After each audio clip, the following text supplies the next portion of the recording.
Bismillahirrahmanirrahim. My dear students, viewers, and all my supporters,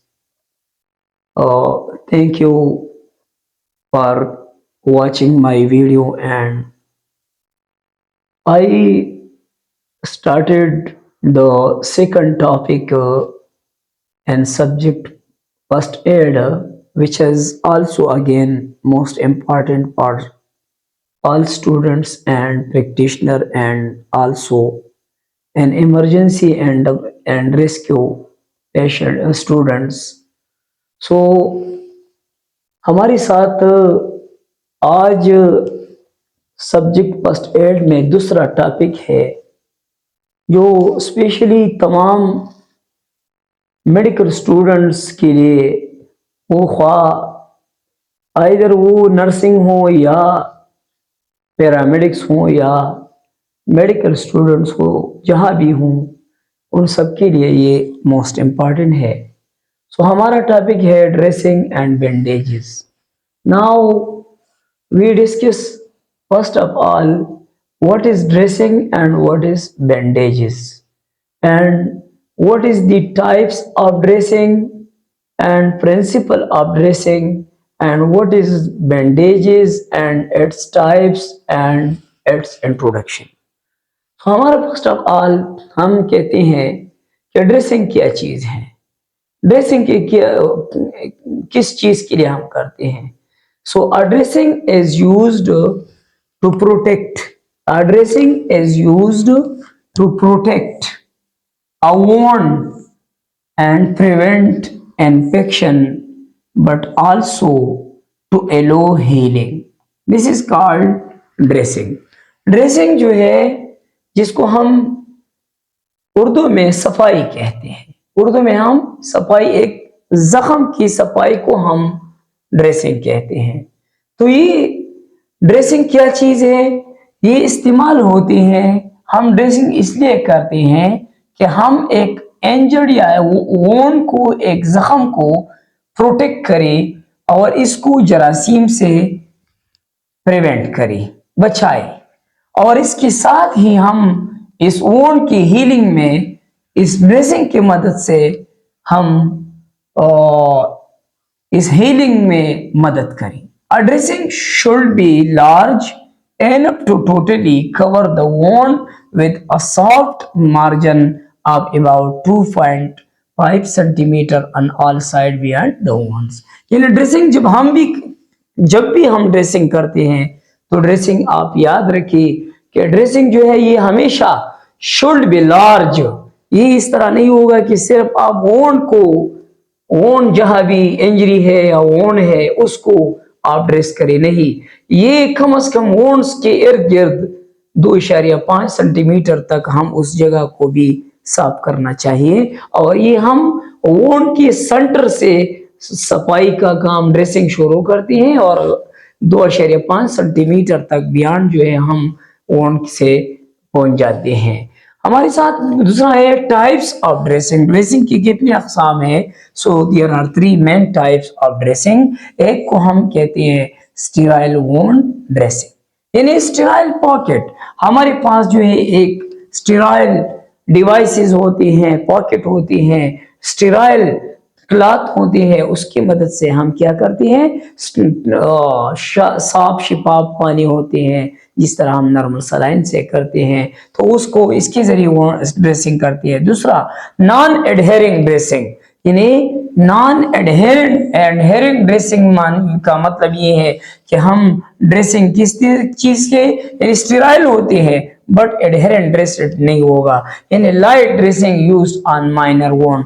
जो मामूली जख्म में हम क्या करते हैं, उसमें जो है हम स्टेराइल वाटर या इस तरह चीज इस्तेमाल नहीं करते, बल्कि थोड़ी सी जो है लाइटली हम ड्रेसिंग करते हैं माइनर वोंड में, माइनर इंजरी में।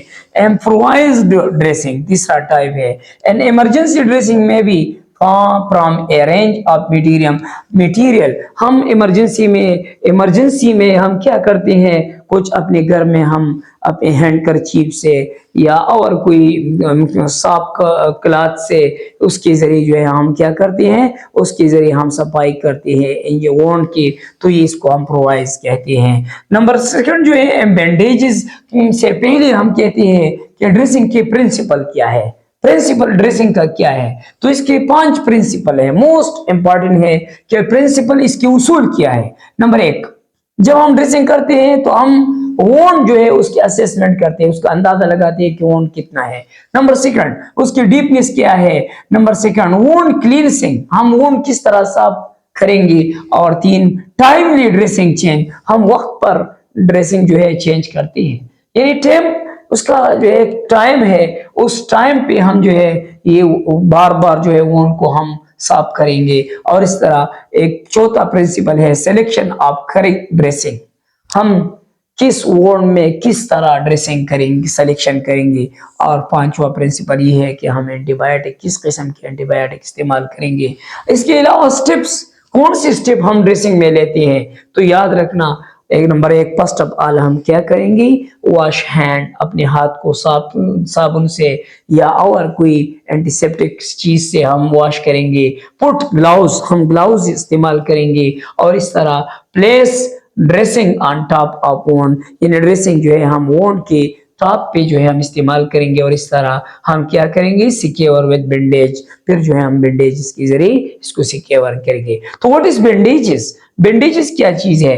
अ bandage is used in combination with a dressing where a wound is present. Bandage क्या चीज है, ये इस्तेमाल होती है कॉम्बिनेशन में, किस चीज के साथ, ड्रेसिंग के साथ। जहां एक वोंड को हम, जहां वोंड मौजूद होते हैं तो ड्रेसिंग और बैंडेज जो ये दोनों कंबाइन हम इस्तेमाल करते हैं। बैंडेजेस के टाइप कितने हैं, तो याद रखना, gauze bandages, adhesive bandages, compressive bandages, triangular bandages, tube bandages. एक नया टाइप आया है केरेगनी बैंडेजेस, 2016 में ये इजाद हुआ है, इंपॉर्टेंट है। और इसके साथ ही आप याद रखना कि गॉज बैंडेजेस जो है इसको हम रोलर बैंडेज या वेव बैंडेजेस हम कहते हैं। स्टिचिंग या एडहेसिव का क्या मतलब है, जैसे सनीप्लास्ट है या बेलाडोना प्लास्टर है या स्टिकिंग प्लास्टर है। ये कंप्रेसिव बैंडेज ये जिसको जिसकी वजह से हम जॉइंट में या कहीं जो है हम इसको प्रेशर डेवलप करते हैं। या ट्रायंगुलर बैंडेजेस जो हम आमतौर आप लोग जानते हैं, गास्पीस जिसको हम कहते हैं, ट्यूब बैंडेजेस। और इस तरह ये, तो इसके लिए cloth use for bandage, bandage के लिए कौन सी क्लॉथ इस्तेमाल होते हैं, तो याद रखना कॉटन हम इस्तेमाल करते हैं, मटेरियल इस्तेमाल किया है। पॉलीमाइड एक क्लॉथ जो है ये इस्तेमाल होते हैं। सेलुलोज इसमें इस्तेमाल होते हैं। वूल इसमें इस्तेमाल होते हैं। रेयन एक फाइबर है, ये भी इस्तेमाल होते हैं। ये फाइनली हम बैंडेजेस के बारे में ये 2 टॉपिक शॉर्टली कहते हैं कि इंपॉर्टेंस ऑफ बैंडेजेस, अहमियत क्या है, इसकी अहमियत क्या है बैंडेजेस की। सो एक number 1, bandages play an important role in an immediate treatment of injury. Number 1 importance ये है कि इंजरी की फर्स्ट ट्रीटमेंट में हम ये एक अहम रोल अदा करते हैं। दूसरा, डिक्रीज ब्लीडिंग एंड इन्फ्लेमेशन, ये इन्फ्लेमेशन और ब्लीडिंग को क्या करते हैं, ये डिक्रीज करते हैं। और साथ ही तीसरा, provide support specially in injury of joints, जहां जॉइंट्स है, मूवेबल पार्ट है, वहां वोंड है, तो उसमें ये सपोर्ट करते हैं। कॉम्प्लिकेशन ऑफ बैंडेजेस, इसके नुकसानात क्या हो सकते हैं, जहां हम बैंडेजेस लगाते हैं, बैंडेजेस हम लगाते हैं तो इसके नुकसानात क्या है। नंबर 1 नुकसान ये है, टाइट बैंडेज। जब एक बैंडेज को जब हम टाइटली इसको हम एनसर्कल करें वोंड पे, तो इससे क्या होता है, ये कंप्रोमाइज करते हैं, क्या करते हैं, can result in vascular compromise lead to swelling and hypoxia. Vessel की ब्लड सप्लाई जो है ये बंद करती है और इसको ब्लॉक करती है। और इसके साथ ही अफेक्टेड एरिया जो है वो क्या होता है, स्वेलिंग होता है और हाइपोक्सिया होता है। Number 2, it lift for long time, अगर हम एक बैंडेज को फॉर एग्जांपल आज हमने वोंड को बैंडेजेस और ड्रेस किया और उसके बाद बैंडेजेस हमने अप्लाई किया और 7 दिन बाद हमने इसको चेंज किया, तो इसके अंदर क्या होगा, नेक्रोसिस, टिश्यूज डैमेज हो सकती है, खराब हो सकती है। और फाइनली लास्ट जो है, टाइट बैंडेजेस में आल्सो काज लिम्ब और अदर ऑर्गन डिस्फंक्शन। अगर इसको एक लॉन्ग टाइम के लिए हम इस्तेमाल करते हैं तो इससे क्या होता है, एक ऑर्गन या लिम्स या दूसरा जो ऑर्गन है ये इसको ये डिस्फंक्टेड करते हैं, ये नर्व्स जो सप्लाई जो ये बंद करते हैं। तो ये हमारी फर्स्ट एड में दूसरा एक टॉपिक है। इंशाल्लाह मैं इसके बाद जो है स्टिचिंग के तरीके के लिए मैंने एक शॉर्ट क्लिप जो है आप लोगों के लिए बनाया है। इंशाल्लाह वो भी मैं कल रात को या किसी भी वक्त में वो भी अपलोड करूंगा वीडियो।